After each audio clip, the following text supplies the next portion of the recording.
All right. Hey guys, Kid here of Burn 1, Shadowverse Evolve channel, obviously. Joined with Dean here. We actually have cameras this time, so a little bit more professional, I guess, so you guys can see our lovely faces. We are doing a kind of off the cuff, like early tier list thoughts, essentially, because we've both been playing like a lot of different decks on and off. I think Dean's had more experience with just set one stuff as well. So we're going to talk about this and kind of put our thoughts here. I guess first thing to note is that we initially took a lot of stuff as far as like deck builds and things like that off of the Shadowverse WordPress. So I guess thanks to them for like documenting their time playing during set one, so we can look at things there and kind of explore different deck ideas from there.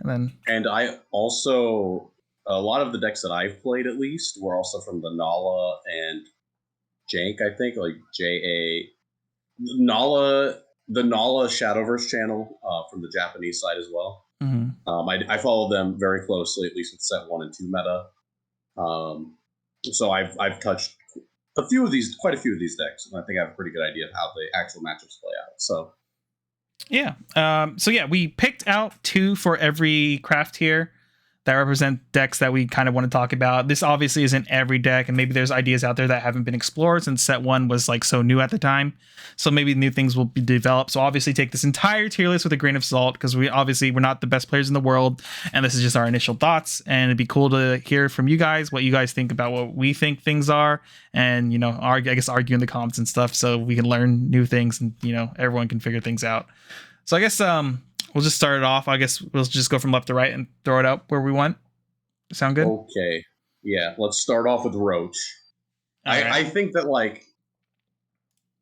Roach is indicative of combo forest. Basically, you're going to be using the combo counts on a lot of different cards to try to work out more value. And then usually, I think it's like the goal is to be able to use Roach as like a finisher that comes up out of nowhere. The problem is that if you play a second game with anyone, they know the Roach is coming, and Roach doesn't actually have protection. So I think using it as using it even as a sub-win con is really kind of bad. I feel. I think it's just too easy to play around because it only has 1 health on the evolve, and it only gets Storm on the evolve. So you can't Roach bounce Roach again. It's you can Roach bounce, and then the way that the evolve mechanic works is you have to have 3 Roaches in the evolved deck, because if you bounce an evolved Roach back to your hand, the evolved card goes face up in the evolved deck. So that means you can still only you don't get to recycle that evolve, right? And the idea is it's just a late game finisher, but you kind of build around having it a little bit. I think if you're building around it using Roach as any part of your game plan, it's probably tier 3. It's really fragile and bad. You think so? I think so, because it doesn't have any protection, and then they have the ability to use a quick play, and you can just float mana, and it has 1 health. It doesn't get extra health on evolve. Yeah, that's true. It does die to every instant spell speed stuff. Any reaction. It is an okay control tool where you're able to use it instead of gaining the storm. You can use it to pop a card and then trade.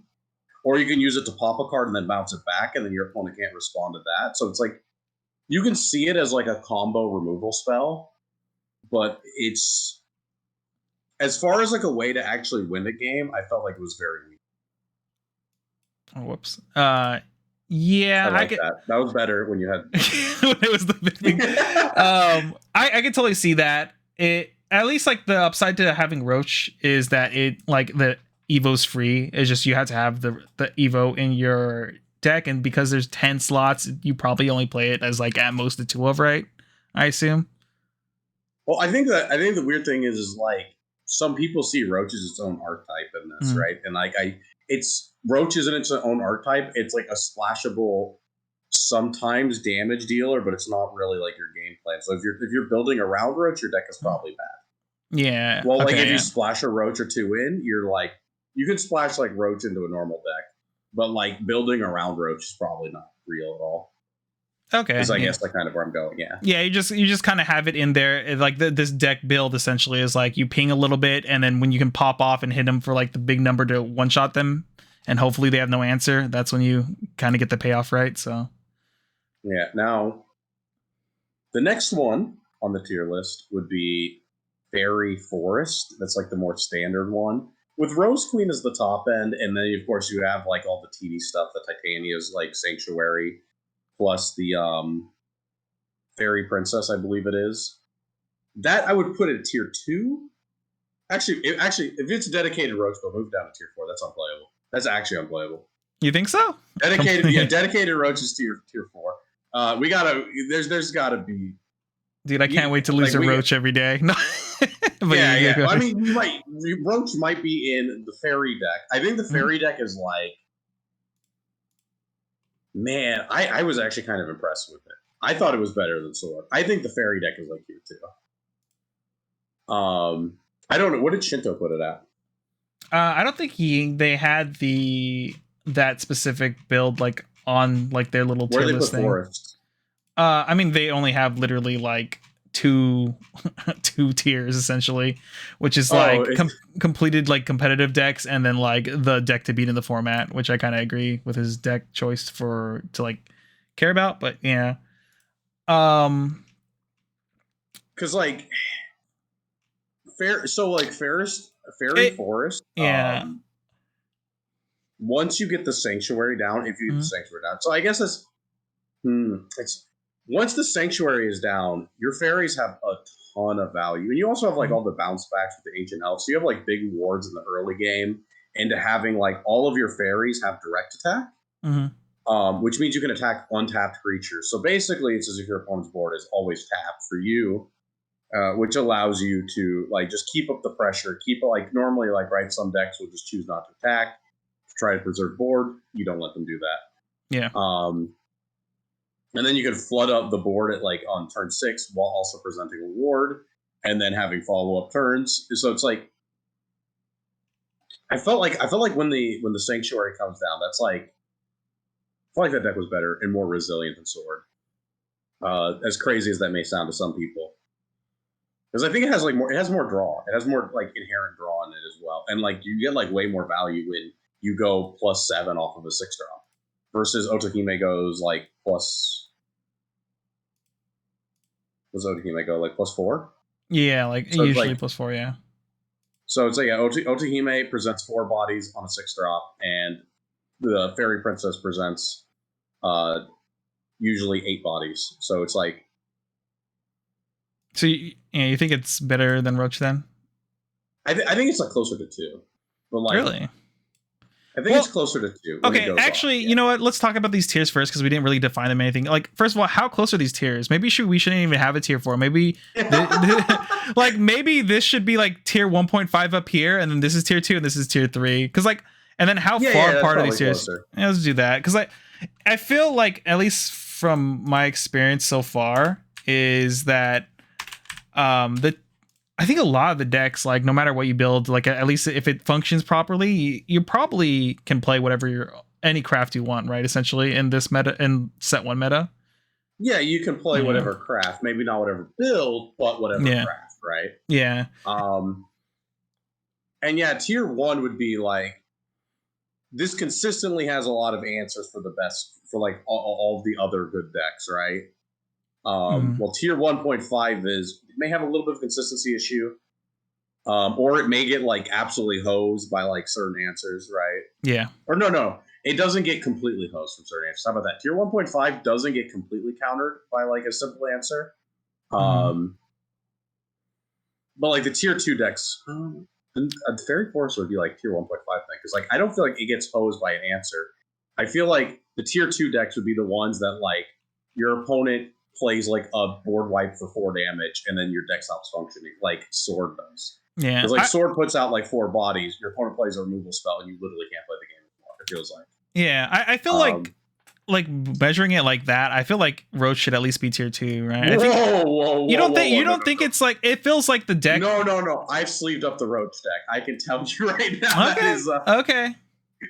That deck. If you're very adamant in it, I'll trust you on it, because one, I hate Roach so much from digital that I don't really want to touch it in the physical game, but like if it's good enough, I'll try it. I'm not a Forest player, so yeah, like, I hate Forest. But yeah. Okay. Um. Because Wait. So like I we're throwing it just to me. yeah. So I just feel like so the next one up is like mid range sword with Otohime, probably with the banner. Um, the tempo loss from banner on 4 is not that bad because of course then you get to buff your board, you get all your followers coming in after. I just find that while sword produced results at the beginning, it is. I personally have problems with it, especially into something like the tier 1 deck. By the way, is going to be Ramp Dragon. That's a spoiler. Yeah. But like I think like control decks just kind of like hose you because like you Otohime, you flood the board, and then Your board gets it feels nuked like or you can't play. something. Yeah. Your board gets nuked. And what's even worse is the banner doesn't clear you out of relevant removal because a lot of the removals for 3 or 4 or like Fafnir for 5. But the banner puts your Otohimes at 1/3s. So they're not big enough, right? Or it's like turns Otohime I think into a 5/6, but if Otohime is trading with a single card, now Otohime is dying to like random removal, right? Yeah. And then another problem is that in order to even get like value off of the banner, right, you have to drop banner on 4. I think banner being on 4, that's like one thing I felt like they should have nerfed or should have buffed maybe like to make it good. Because while I know it was good early on, people realized that amulet removal was good at the 4 slot. And so if I play in my deck that has really poor hand generation, if I put down the banner, right, I do nothing for 4, and my opponent responds by doing nothing for 4. It's like we both just ramped and discarded a card. Yeah, right? you're kind of right there. It's one of those things too, where like banner, the longer the game goes on, becomes infinitely more value. But the problem is, I feel like early on the meta is just going to be a little bit too quick, or like you're on 4 here. If you're dropping banner and doing nothing, you're giving up such a huge tempo loss that you can never make it up later on, even though you're playing like a mid range package of stuff afterwards, right? The idea is that you go second and you Floral Fencer on 3 using your Evo point, and then turn 4, you turn the Floral Fencer into like a 4/5 plus a 3/3 and a 2/2. And that's implying that your opponent played literally no removal and did nothing to stop you with their 5 mana, right? Because you're going to turn 4. Okay, so they're 4 mana. Yeah. So like a lot of decks can just like Evo clear the board. I mean, like it's awkward. I just always felt like the banner on 4 can be super awkward. You can't search it out either, right? So you can't search it out. You don't have to search for it. Yeah. You have to hard draw it. And even if you do have it, you get into the awkward thing where like your opponent can play removal on it, or they can just kill you. So yeah, I would put it in tier 2. You think tier 2? I think so, because it's like even when it's going off, I just don't think it's good enough. That's like my problem with it. I just don't think it's good enough when we're playing like a real deck. I think that's a generally fair assessment. I think it definitely has like the snowball potential. Like if you can sneak in like turns 4 and 5, like your opponent can't really respond to anything, you probably snowball the game victory from there after dropping like banner or something, right? Because you're just playing such a good mid-range package of stuff, and you like Floor Fencer and stuff like that just builds you a free board by evoing, right? So it can build a lot of pressure after turn 4 if you like turn 4 banner. But yeah, I think like there's a lot of weird weaknesses that you pointed out that the deck has early that kind of prevent it from getting higher, right? Yeah, and it's also like what the upper decks do against it, right? Yeah, exactly. Of course, the deck will of course get better once we get to set 2, but set 1, it's a little rough. An Aggro Sword, I'm going to be honest. I think that with the amount of like since they buffed, they nerfed the hell out of Quickblader. Have you seen his Evo cost? Wait, who? Oh, Quickblader? Quickblader? Yeah, cost 3 to Evo? Yeah. Yeah. It's like man, and we get like 2/2s on 1, and now Quickblader costs 3 to become like 3. I don't know. I feel like they did him dirty. I feel like the hand generation isn't there for like a true aggro package yet. I feel like you'd be better off just playing the mid-range stuff than even trying to touch aggro. And I think that like with the way that healing works in this, everything that heals like a disgusting amount. So I feel like Aggro Sword, especially, is like a tier 3 deck. Like you don't want to touch aggro. You want to play mid range and hope your opponent hasn't like teched against it. I think that's fair. I think one thing to note too is like when we talk about this is that I think both of us generally like you are not much of an aggro player, right? To keep that in mind. I'm not. Yeah, and then I'm not control. I'm a D shift player. Yeah, I just want to play my combos, man. But and as for me, like I can play aggro, but it takes me time to like pick it up properly because like I know a lot of people consider aggro like the brain dead list and a lot of other TCGs, but I think like really good players can take aggro very, very far because they're very efficient with it. Whereas like, you know, if other people like us who like mid range and combo decks like don't have, I don't want to say like, I guess like the mindset aggro players have all the time where they can easily see like good lines and stuff like that. Whereas like I assume us, it'll take us more time to perfect aggro. Yeah. And I will almost never actually choose aggro as a strategy. So yeah, I don't mind picking aggro, but yeah, go ahead. I feel like if you're going to play aggro, you're going to play a different craft other than sword. Yeah, I think that sword just I agree with you on that. To give you an idea, I think that if you're playing aggro sword, your like go-to 2-drop is a 3/3 vanilla because he's got it is attack and 3.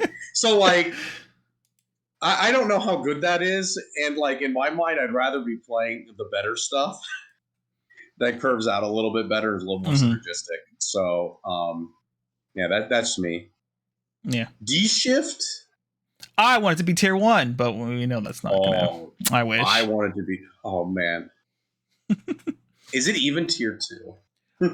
Wait, what? I think D shift's. Oh, actually, I don't know. It's so D shift like bro. you have. Okay, listen. If you open up Penguin, it's probably 1.5, right?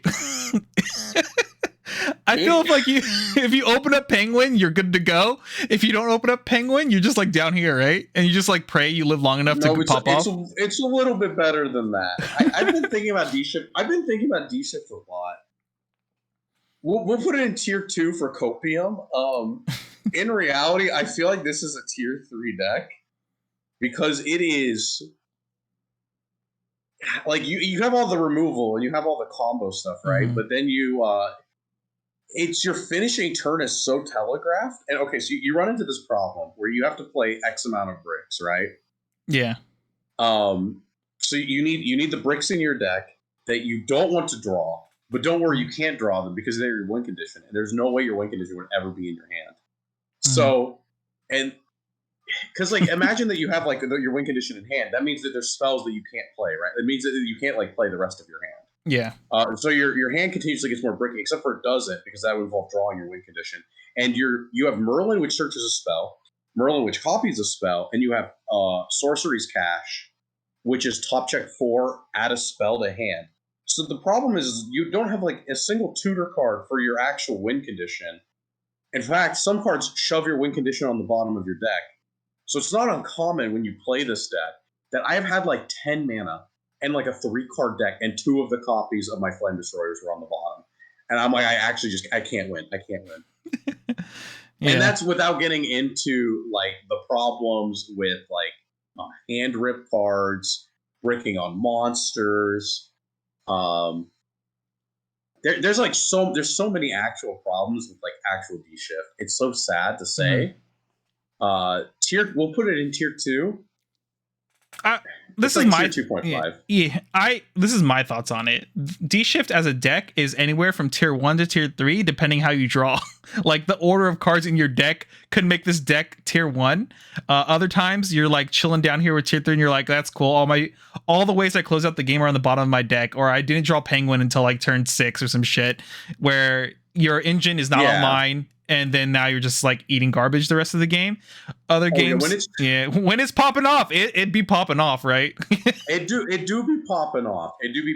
It's just like I feel like my problem is I feel like you're eating dirt most of the time. Yeah, I feel like it pops off a lot less than like what I would want D shift to pop off. You know, I'm used to unlimited. I'm D shifting on 5. Okay. Yeah, true. Also, D shift used to cost 0 in the digital game. Yeah, it costs 0. It costs 7. Oh, it's man. a little rough. Yeah. And it's like super rough too because you can't like. like cards are anti-synergistic with it, right? Like let's say that you're playing the 3-drop from the TV that gets Storm if you have like, I think it's like 10 drop of spells in the grave or something like that. Yeah. Because you D-shift on 7, so you have 8 mana to work with. Like let's say you D-shift as early as you can on 7. You would have needed 20 spells in grave or 9 spells in grave to be able to get that Storm on the following turn. So like even if you do Flame Destroyer for 14. Okay, see that's another problem is like the way these numbers line up. So okay, let's say I do double Flame Destroyer for 14, D-shift, I take an extra turn, I have 9 spells in grave, so then I go into 8 mana, right? Mm-hmm. So I have 19 spells in grave, so I go to 20. After the D-shift comes, I have 10 still, so I can still put down the 5. I have to have 2 of the 3-drop that gain Storm to actually close out a game then. Because I then only have 14 plus 5, which is 19. So it's like across the board, unless you like manage to work in it. It feels easy to get a damage with this deck, but like it's actually like hard to hit face at any point outside of like the penguin guy randomly like poking for 1. Yeah, but if you have the penguin guy, like I think like 99% of the time you're fucking resting it so you can ditch a spell draw or whatever, right? Yeah. So you're almost never attacking with the penguin, and that's like the first. That's like the only follower you want to have essentially. What I will say is I think that a huge problem I've had at least is that maybe I wasn't playing enough cards in deck. Like I think the D-shift wants to play like a 45 plus card deck.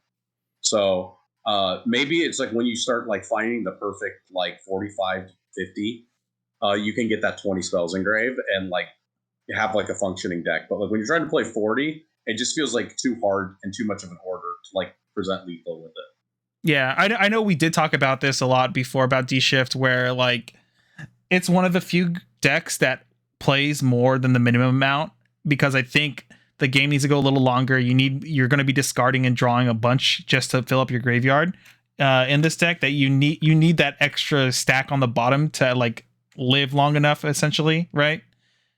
Because otherwise you just end up decking yourself out very quick. And it also gives you more combo potential to be able to like loop multiple D shifts, right? Yeah. Because all of the problems with the numbers get fixed if you can do a second one. Yeah, for sure. Which is like kind of the hard part, right? Yeah. But that's that. Tier 1.5 though is I think Dirt Rune. Oh, you think Dirt Rune? Oh, Dirt Rune's better. I've actually never got to play and mess around with Dirt Rune. So it's got a lot more board clear, and then it has like a 5 mana amulet. Okay, so okay, there's a lot to actually go over here, right? It has a lot more board clear in the. I guess D-shift has a lot of board clear too. It has more proactive board clear, if that makes more sense, because it plays more followers. Yeah. And then you get the you have like a 5-drop that every turn can generate like an Earth Sigil, or you can tap and sack an Earth Sigil in order to get like a golem. So you have like an infinite generator for some shitty 3/2 or 2/3. So you have like the ability to like always trade with board at like the cost of no hand after you get a couple like 2 of these things online. So then your board gets a little clogged. It's fine though. But a big boon to this one is I like it. It's hard to. I guess this part's like a little hard to say. In set 1, you don't have a lot of like heavy costed cards. Like I know D-shift has like the 7/7, but like Erasmus is actually like a good card that comes out on 7, and I think he answers like if I'm not mistaken, I forget what he fully does. Is he deal like 5 or 6 damage? I remember that Erasmus plus an Earth Sigil can answer Lucifer on curve while also pushing face damage, which is big, and it also presents a huge body. He's like one of the bigger creatures you can put on the board. So that you have like this like actually like decent end game, and then you have a gold that curves out onto like turn 10. It's a 3-drop, but it evolves for 3, so then it comes out on 6, and then it gives you 2 golems, and the golems can ping face, or you get to ping face every time you play a golem, and it makes your golems cost 1 less in your EX area. So like it's a 6-drop, but in order to get maximum value, because it gives you 2 1/1s or 2 1 mana cards, it costs 8 mana to push an additional 6 face damage.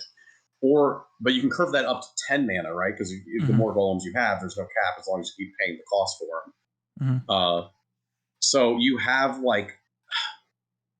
a curve into like late game that other decks don't, and you have like more face damage. You have a little more board control. Yeah. Now the problem I've always had with the deck, the problem I had when I played it was, I feel like while it does have that generator, because you play a lot of like early game cards and only like six to eight, I'd say 6 cards for like the late game. I feel like if the game goes on too long, you can get grinded out, and then like things get really rough. Like if you're playing against like Control Haven with this deck, or like you could get aggroed out a little bit in the early game, and then if you play against a control deck, it can get a little rough. Yeah. But I think overall it's a super solid deck.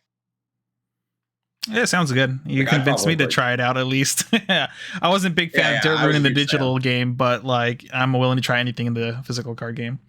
All right, on to the biggest meme in existence. I wish it was a what a sad thing. Roost? So I just moved this here immediately, right? Yeah. Do you know what it does? Yeah. So the biggest issue is, like I talked about this before. Like you get a really big payoff for dropping Roost, right? But the problem is your opponent gets. So your turn 5, you literally do nothing, and on your turn 5, you tell your opponent, "Hey, you get like the free summon. You get a summon stuff for free, essentially, your next turn, right?" So you skip a turn, do nothing, while also giving your opponent the opportunity to like get something very big for free, and so then it comes back to you, and then you can start playing things to answer their board. But even though technically you get free stuff, also, then your free creatures or whatever or followers are supposed to outvalue your opponent. It's just I think the tempo loss initially is just so bad that unless you have some really big things to like blow up board and stuff, you just sit there and lose the game, right? That's how I evaluated it when I looked at everything. And for those watching, if you don't know, Phoenix Roost in digital, when it comes down, both players' hands cost half. We don't have that at all. In physical, what we have is a card that says at the beginning of each player's turn, if it's on board, they top check the top card of their deck, and if it's a creature, they can summon it straight to field. Yeah. So it's not even like in digital, if I play down Phoenix Roost and I have a stacked hand, and then they remove it, I go, cool. In this, my opponent can summon a Lucifer off the top of their deck, and then play a removal spell and remove the Roost. Sick. I gave my opponent a free Lucifer, and I did nothing for a turn. What a good card. What a good card. I love it. It's so, because like you don't get the benefit until the crackback, and like your opponent gets it, and it's like how heavy does your deck have to be for you to think that this is a good card? And then at what point do you not just be dead? Like, how are you just not dead with a deck that's so heavy that you think that this is a good card, right? Yeah, I think, like, obviously there are some matchups where you can play this card and destroy your opponent. Like, I think kind of like OTK or like Dimension Shift, Rune and stuff like that are super spell heavy. The matchup sucks for them because like they're gonna get no value from it, while you're gonna like get all the benefit because obviously you built around it. But I think other decks, like even like aggro decks, like you give them free gas essentially. Mid-range decks, you like get a summon like really powerful mid-range cards and like multiple tokens on the board because you played this 5-drop and wasted a turn, right? But it's just there's not enough good matchups for it to matter. Like I think the only good matchup is like what maybe Havencraft, but no, because Havencraft has amulet removal, doesn't it? So like well, no, everyone has amulet removal. Yeah, but I mean like they have more access to amulet removal. Don't they have a follower that banishes something? I thought they did have a follower that banishes something on banishes creatures. Only creatures? Oh, okay. You can't banish. Yeah. But I mean, either way, like I think at best you have like 2 good crafts you run into that you have decent matchups against, maybe, which is like Rune and maybe Haven, and everyone else is gonna get really good value off of like you playing this card. So that's what I feel. Yeah, they're gonna get like value, and I don't know how lopsided your deck has to be for you to think that this is a playable card. That's the real thing, is like what have you done in deck building where you're like, I'm going to play this thing on 5 that does nothing, and it's going to magically generate me any like substantial drops are in your deck. How bad does your deck? I can tell you, someone who's really good at cheating and stacking their deck probably loves this card. Oh yeah. I triple Lucifer off the top. Oh yeah, you know. Yeah, But, like draw Dragon Oracle on 2. You know, draw like more ramp on 3. Phoenix Roost on turn 4. Yeah. If you're a good player, I guess, but it's so bad. Yeah, and then obviously, if someone watching this video is like, we're idiots and obviously don't know the best Roost dragon deck, let us know. I watched Nala play this, and if I'm mistaken, he's like top checking Dragon Oracles with it, and it's like his deck was like super skewed as well. Yeah, and he's like still not even able to get value off. I think he was playing against D-Ship. It's like they were like trying to hand pick a matchup that would be good for it, and it was still bricking essentially. Yeah. So, it's rough. I don't see this ever being. Well, I shouldn't say that, because there might be some time down the line where this becomes broken. But obviously, set 1, this is meme tier essentially. I think it's like, I almost think it's worse than like the stuff in tier 3. But we'll just throw it down here. I think tier 3 is that you're gonna have a rough time. So yeah, you're not gonna be happy. All right, let's just put this up here. Hey, you played this one. Do you want to talk about this one? I've been mostly talking. Yeah. I mean, what can I say? Like, okay, I am a very avid mid-range control combo player. When I played Magic, those are like the decks I like. Mid-range control combo. Like any of those deck archetypes, I fucking love. Sorry, it's not like all one archetype, but mid-range decks that have like, oops, I win out of nowhere are like my favorite type of decks. So like, for as far as Magic goes, I played a lot of. Oh my god, it's been so long since I played Magic. What was the format? Holy crap, I can't even remember it.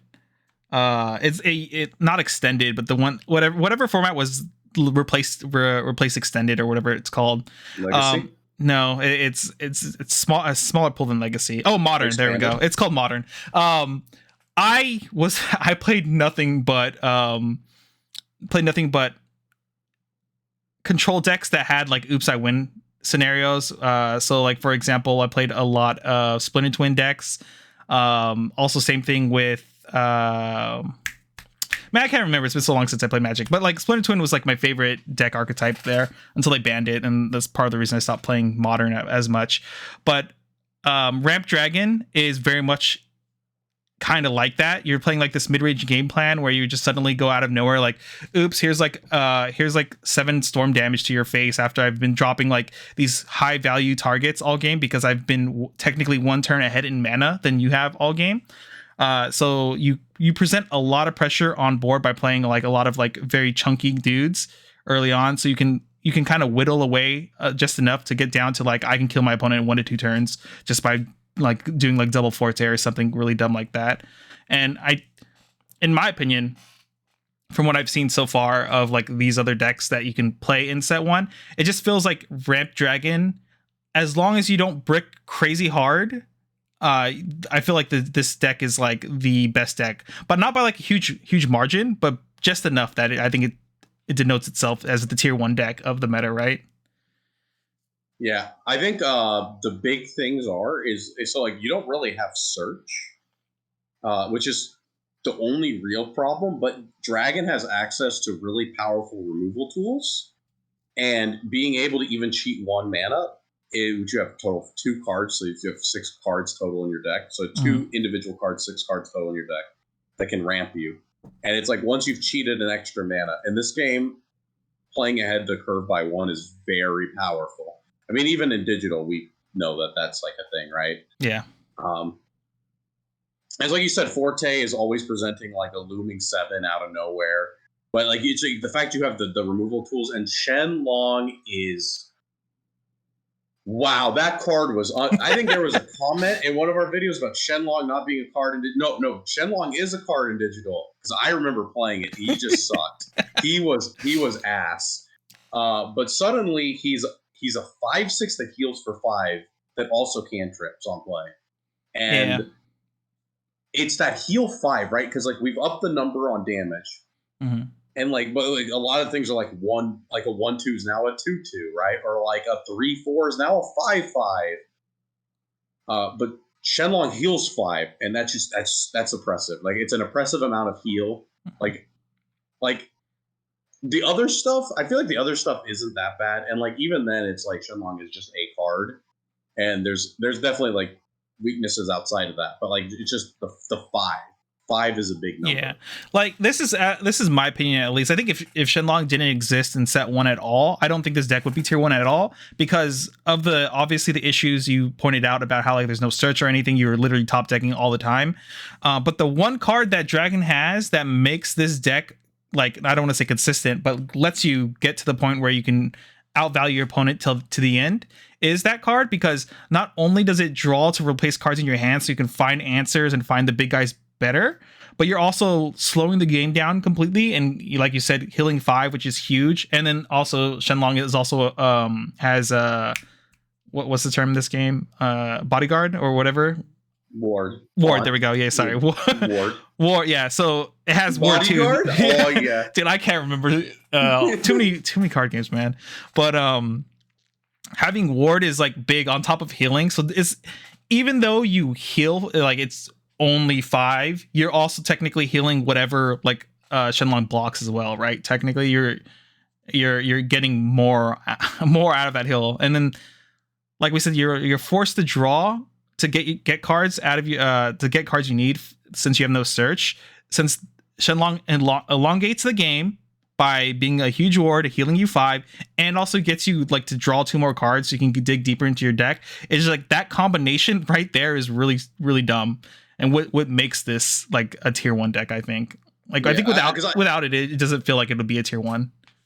Yeah, because the other cards are still good, and it's like once you get to those other cards, but I always felt like it's like I'd be playing aggro and then Shenlong hits the board, and suddenly it's like I have lethal lineup for next turn, but now I don't. And then it's like, oh no, that bought him a turn. And sometimes that turn is all they needed, right? So yeah. That's kind of like where it goes. Well, you know what? There's more than one deck in tier 1. Oh, is there? Because we're gonna put that aggro deck in there too. So the next deck up is Aggro Blood, and we've been talking about it a bit.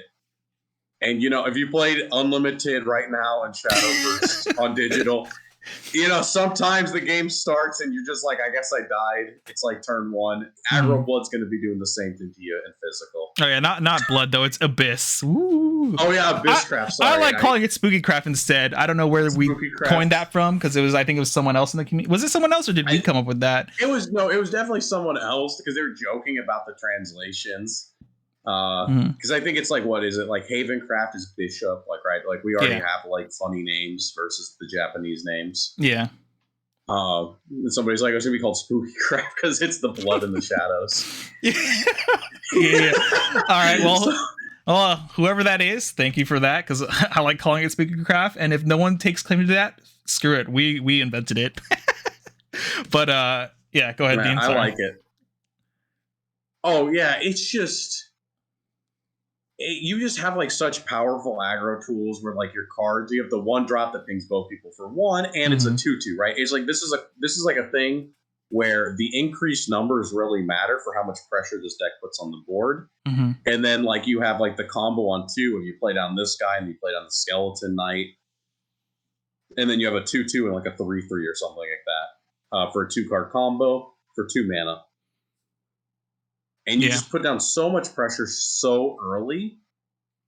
And then you have cards like Cerberus to be able to help like present more damage. It's just a lot to try to deal with. Especially like so like early on, right? Because you just have to have removal. You have to have so many answers so fast.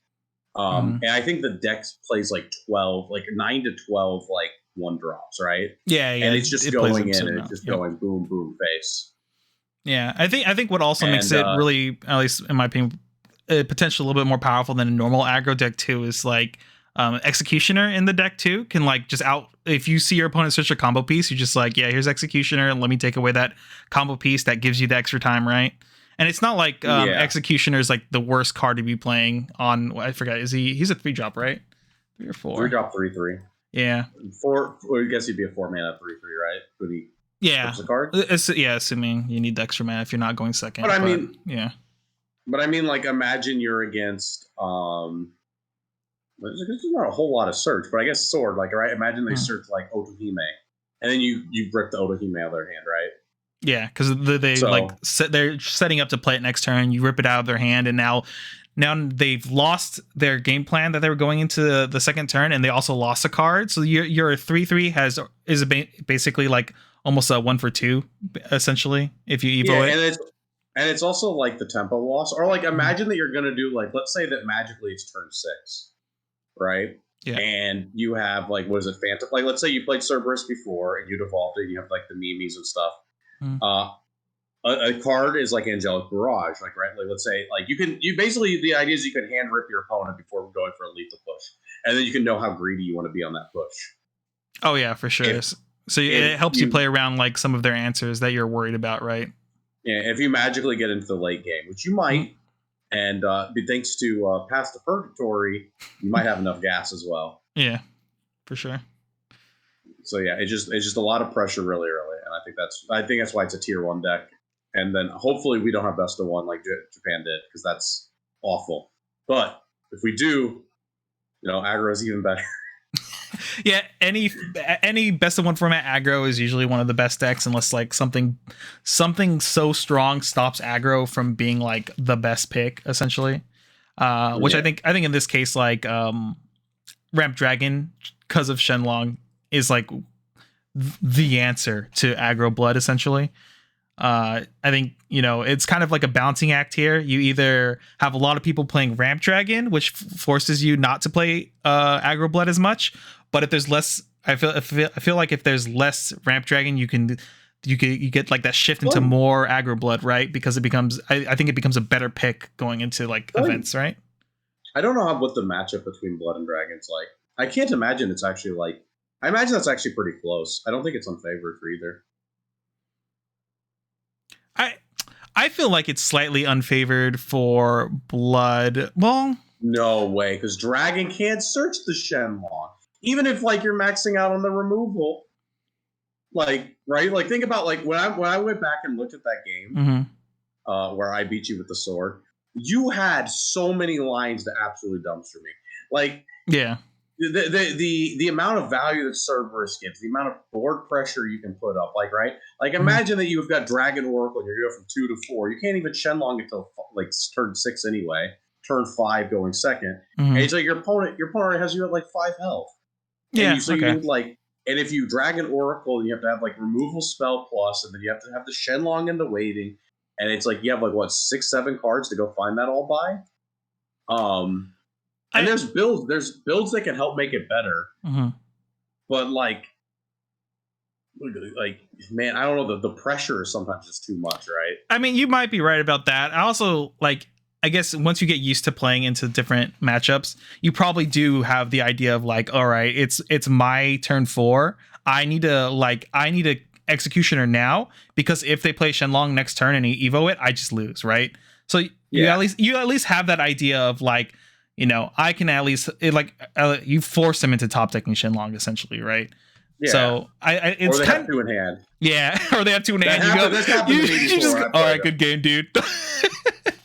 But yeah, I could 4-card hands made me sad. I could definitely see that. Okay, maybe the matchup is a little bit more even than I actually give credit to. But I mean, obviously, I'll learn more over time for that. Anything else worth saying about Aggro Blood? No, I think that's it. I think it's like something I have to play it more and we have to feel it more. But like, I'm watching it and having played it a little bit, it's the pressure is real, and sometimes Dragon just has that a little bit of a slow start, a little bit of a fumble. They don't see their cards. They don't have search, and then they just get like absolutely demolished in the early game. Okay. And sometimes they make it to turn 5. Yeah. All right. What's the next Abysscraft deck here?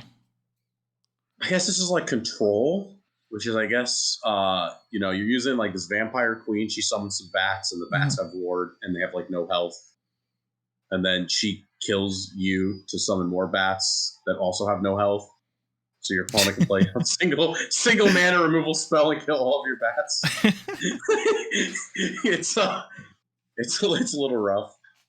I don't know if this is real. I'm not gonna lie. I think I sleeved something like this up, and I felt like it was missing cards.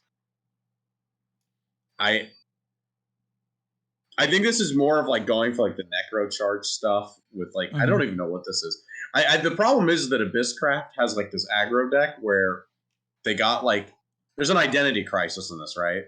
Yeah. Where we only have a single booster of support, and Abyss has 2 different archetypes in it. They're doing different things. One checks for cards engraved, the other one checks for like, have you hurt yourself this turn? And because of that, I feel like it's all over the place. And this control deck you can play. It's not very good, and it's like overall kind of weak. And the only real thing it has going for it is the same thing the aggro deck has, and like a little bit better like curve. Yeah, I think that's one of the biggest issues with Abysscraft early on. Like you said, is it has a really huge identity crisis. Like they combine 2 crafts into one, but this has like the same number of cards as every other craft. So it has like 2 different weird game plans that just don't have enough cards to do what you want, right? Yeah, so like I think that this is like a tier 2.5. Somewhere around This here. is not. This is better than the tier 3. This is not like you instantly fold because your deck is like actual ass. Jesus. Like, like I'm just being honest. I think if you come in with the Roach ain't it. I think that if you come with the Vampire Queen and you have like a good opener, you might be able to do something. All right. No, you want to talk about hype cards? This next one. This is more hype than D-Shift. Skullfane is he's never been a good card. Oh yeah, but that's never mind. There was a period they buffed this boy in Unlimited at one point. He was playable for a while. Skullfane in digital though does not do what he did, or in physical does not do what he did in digital. Instead, every time you pop an amulet on your board, he deals 2 damage to all creatures and face. And on play, he top checks 4 for an amulet, and then mills the rest. He mills it, right? Yeah, it goes to waiting or to graveyard. Okay. So to mimic Countdown, a lot of amulets pop themselves, or they have like a summoning sickness, and a lot of them don't have a. Some of them don't have a mana cost because of that. So the idea is that like you load up slowly over multiple turns, multiple amulets that you can pop for free, and then you have like 3 of those on the board already. You put down the Skullfane. He finds you a 4th amulet. You pop your 3 plus the 4. That's 8 damage, and then like you have the Hair of Illusion. That's a 0 mana amulet that lets you like tap to like you can tap sack it to just like for nothing, and it costs 0 mana. So the idea is you get to like turn 7 or 8, and then you try to like burst your opponent with like all these shitty amulets getting popped. I think it's really hype. I think this is actually cool. I also think it's bad, but it's really hype. And when it goes off, you probably win. This is a very Mimi combo-y deck, right? I assume down here somewhere. Oh, I'm going to put it in 2 because the amulets are actually good. I guess, like, the amulets are good. It's just, like, the difference is instead of playing a normal game, you're sitting here, like, you get to be the greed monster that is playing this, like, 7-drop that kind of sucks. And, like, maybe you're playing the not-so-good amulets as well. You're just kind of in all the amulets because you want all the amulets to go with your Skullfane. Mm-hmm. So yeah, that guy, I like it. I think when it goes off, it's really funny. Yeah, you can end up playing this guy anyway too in the next one we're talking about anyway, right? The Control Haven craft. You can. It's just like it's probably not as good, but yeah, you could play him and it wouldn't hurt. The next one is was it Holy Sentinel? Is that what it's called? Yeah, Holy Sentinel Haven craft. This is like remembered. This is mostly like a control deck, right? I assume this is where you want to put it, or do you think it's higher up? Yeah. Oh man, I'm a control player, so it's tier 1 in my heart. But yeah, tier 1.5. It's got that slow start. Yeah. But the idea with this deck is, I mean, we don't have footage of it. We have footage of it on the other channel, where we played it in physical, and I have a really long video of it. It's a 5 mana amulet that you have ways to recur it out of grave, which is very important. I actually thought about this. You can discard it early, and it's a 4-drop that lets you recur 5 mana amulets from grave. So the idea is that you can discard it early and then get it. You can cheat it out a turn, potentially. Yeah. But the idea is that every time, once per turn, during your turn, when an amulet leaves the board, it summons a 4/4 with Rush. But it gives the 4/4 with Rush ward as well. And so you just play a ton of heal cards. You play 2 of this thing. There's ways to search it. There's like a 1-drop that lets you search. So like a lot of the classes have like 1 mana cards that are their consistency cards on Evolve. And Haven searches an amulet, which means you can search this thing. And so you keep this thing on the board, and then you just play a bunch of like draw amulets, removal amulets, amulets and summon dudes, and you just keep getting these 4/4 with wards every turn, and you play heal cards, and you just hope that your opponent can't remove this thing too much, and that your wards just completely outvalue them. And what's good about this versus things like Roost is that because like you can play an amulet the turn before, so like one is Death Sentence that lets you kill a card on your opponent's board for 3 mana, but it comes in tapped and you have to tap sack it, so it takes a turn. You can have that like from a previous turn, and then you put this down, you kill a card on your opponent's board, and you get the 4/4 ward immediately. And then you of course have all the recursion. So like this deck feels super consistent, and like once you get over that hurdle of the early game and you're not dead, you're able to just completely grind anybody into the dust. It's so disgusting, like how grindy this deck can be, which is what I like. So this deck is sick. It feels like unbeatable once you get over that hurdle. Yeah, it definitely can get out of control very fast once you get the setup going. I can definitely attest to that. It's very rough. And honestly, yeah, it just seemed like a pretty solid deck all around. Yeah, I'm totally fine with it being like 1.5. It definitely feels somewhere in between there. It's very good. The last thing we have here is somewhat of a meme. No, Flaming guess glass? what? Guess right what? Here? Hell yeah, let's go. Actually, you know why? Why? So Flaming Glass as an archetype is a little. It's more of like a thing to splash, right? Yeah. I guess we should be clear really quick, like for people who are just getting into the game and like for some reason looking at this tier list. This is a neutral craft creature, so it can go in any deck. So like it. Yeah, I guess let Dean explain how it can go anywhere. So yeah, it's neutral craft follower that you can put in any deck. But the idea is that you play this package of 2 different 3-drops, one of which draw bottom decks a card on play, and the other one just has pay 1, sack it, and the other 3-drop to summon this thing out of deck. So the idea is like you can be like really greedy and on turn 3 play down one of them, and then on turn 4 drop another. Now, okay, that's not very good. But the reason I even think this is tier 1 is because while playing a bunch of different lists, right? It's not in D shift. It's not D shift. I thought in D shift it was like just horribly bricky the more I thought about it. It was a nice little extra win condition though, because there's extra storm you could summon after the D shift turn to like help curve out, right? This thing in Ramp Dragon is so unbelievably real because it deals 7 damage to the entire board on attack. It's a 7/7 that you can play for 7 mana, and it like hand fixes. So it's a board wipe, it's base damage, it's consistency with the pieces, and the idea is you can discard with Shenlong, you don't care. You can like bottom deck it with the pieces and then merge them. Like you get a ramp and this thing comes down on 5, like it's insane.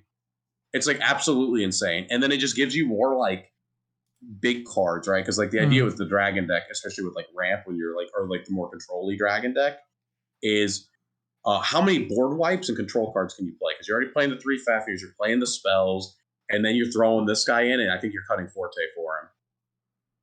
So instead of having Forte for this? Ooh, that sounds spicy, but yeah, go ahead. I think Forte is so good. Well, Forte is a 7/3. Is it 7/3? It's 7/3, right? I believe so. I don't. Does it get on Evolve for 6? It's a 7/3 that does nothing else, though, right? Like if your opponent has a board, you can't Forte. Oh yeah, it's a 7/3. Yeah. So if your opponent has a board, you can't Forte. Flaming Glass on attack pops the entire board. Like it's actually insane. So like Flaming Glass comes down on 7, Forte comes down on 5 to 6, right? Depending on if you use Evo Orb or not. So like the idea is that by including this package. It's also more consistent cards, right? Because you get the draw bottom deck. So like worse, it's like, oh no, on 3 I draw a bottom deck a card. I mean, do you actually think that is like more of a consistent card? I feel like adding those cards in, it just makes it a little bit more less consistent in a weird way. The card has ward. Because the card that draws bottom decks has ward because your opponent has to go out of their way to kill it, or on turn 4 you're dropping the Flaming Glass. I guess you're right. It's insane because you drop the card on board and you're like, yeah, I'm bricking, and then your opponent goes, oh no, what if the other card in his hand's the flame, right? So they now have to play a removal spell or like Executioner your dead hand instead of like actually pushing damage, and then like you get an extra turn, like. And it's just more board wipe, right? It's more board wipe in the mid game where like Forte might not be able to close it. I feel like Forte's a brick. I'm not gonna lie. I felt like Forte pushing 7 face damage, like if your gets like aggro or something. Yeah. Like what is Forte doing? Or if I'm playing the amulet deck and I'm summoning Tigers and Ward, or I'm playing like any like control deck. I think like once you drop Forte and you evo it and you're like hitting their face, you like put them on this like 2 to 3 turn clock, right? Where Forte kind of has its own ward as well, but it also has aura. I don't know what they're translating in English, but like it can't be targeted, right? So it has some stability as far as like not being removed. It just becomes, I don't know. I can totally see what you're saying as far as like Flaming Glass goes, but I really like Forte as a card. But yeah, I do think Forte is like randomly dead card. Especially when you start breaking. You can still play Forte. It's just like I just felt like when I had this like random bomb for 7 mana off of a 2-card combo that like also like helped fix my hand a little bit more, right? And then like this just 10-drop comes, boom, board wipe, 7 face damage. It just felt so unbelievably strong. And especially like if you Dragon Oracle like a turn before. Like imagine you got like a single ramp. This thing's coming down on like your opponent's turn 6. And I mean, I can see lines like that. I feel like those draws though are very like, I don't know. I'd have to see it. I totally can see it going either way, either being really, really, really strong, or it being like not consistent enough, because you do still need to have like that 2-card combo, right? And you're kind of forced into like just drawing it naturally, which is a big issue with Dragoncraft. You can play multiples. I mean, they don't feel that bad to play. Well, I feel like the one where you have to sack both of them, that one sucks the most, right? So I assume you would play like something like a 3-2 package of it, or. Well, I mean, they use discard. It makes your Shenlong discards easier. Like I'm gonna be honest, like it does make your Shenlong discards a little bit easier. Yeah, I guess so. We play this card that's like dead without the other card, so I know what card to discard with Shenlong. Yeah. I totally get it. I mean, I could see it. I feel like without playing it and like seeing it in action, I feel like this is more of like down here-ish area. Maybe. Oh no! In anything else, it's like tier 2. It's like pretty bad in the other stuff. But in Dragon, that already is playing all this board clear, it's already playing ramp, and it's already playing like this dig, like the draw 2, ditch 1. And it's like not counterintuitive to any of the strategies, right? It just makes like the control dragon just way more oppressive, right? Where before it's like you'd have like your 2 board wipes, now you have 3. And this one also deals face damage because the other board wipes don't deal face damage. This one's pushing face damage. Yeah, and putting up a 7/7. Yeah, I probably should have had like multiple of this on here. So I could see that. Well, I mean, guess we'll leave it here because obviously, like I said in the beginning of this, take all this with a grain of salt because this is so early on, and you know we'll probably revisit this when like the competitive season starts to see like how off we were at that point. But. You know what, boys? My first tournament report is going to be my 0-3 Flaming Glass Dragoncraft deck profile. I'm going to be like, yo, guys, check this out. We lost every game at locals. Only new players. With the starter all deck. of them with starter decks. But let me tell you, Flaming Glass is sick as hell. Do you see the art on that card? Busted. But yeah. I kind of see it going anywhere, but... so at least you're kind of like, this is a tier 1 in Dragoncraft. Everything else, any other build, this is probably in a tier 2, right? Oh yeah, it can go even to tier 3 on some of those. Like, Yeah. like it's so like counter productive for a lot Mhm. of decks, and then like you're just putting in like card. I guess the glass card feels good within like a lot of decks. It is draw one, bottom deck one, so like some classes would appreciate it. I think it's funny that card is actually you I could think that's a terrible stat line. okay, yeah, it's horrible. But what's actually kind of funny about that card specifically is that as long as events aren't open deck list, you can have that card and none of the other cards, and your opponent is like forced to respect it in a weird That way. is true. In That a is weird way, true because they're like, I mean, I haven't seen any of the other cards yet, but if I leave this here, what if he does run it? Like, yeah, what if he does? Oh damn! Yeah, the mind games of just playing glass as like a shitty filter. Oh, but I can see that. That shit would be so funny. But yeah, okay. Yeah. I don't know. Anything else worth adding into this we want to talk about before we head off here? I feel like it was a long video, but there's a lot of cards and there's a lot of classes, and Yeah. hopefully we're at least made some sense in this tier list for people. Yeah, I mean, obviously, like I said in the beginning, take this entire thing with a grain of salt. It's still early on, and we're just figuring things out. This is our initial impressions from what we've played with and what we've seen. I kind of like this list so far. I'm not sure how it's going to look by the time we start hitting competitive play, but we'll definitely revisit this. If you guys like heavily disagree, let us know in the comments why, I guess, and we can like explore it more, and we'll definitely test things out later on, especially if other people are on here like Dragon Roost is the best deck in the format and you just don't know because we're too stupid or something like that. Because I'm down to play Dragon Roost, but No. But yeah, it'd be interesting to see how things play out, and like when we revisit this, we can either have a good laugh or being like, dang, we have such big brains, we're geniuses, But yeah, I think other than that, do the usual stuff, like, comment, subscribe. We'll have more videos out later. I think this was a really fun discussion video we've done initially. I hope to have more videos like this in the future, preferably a little bit shorter. But tier lists like this always go for quite a while because we have to explain a lot. At least explain our thought process. Format. Yep. All right, guys. We'll see you guys in the next video. Later, everyone.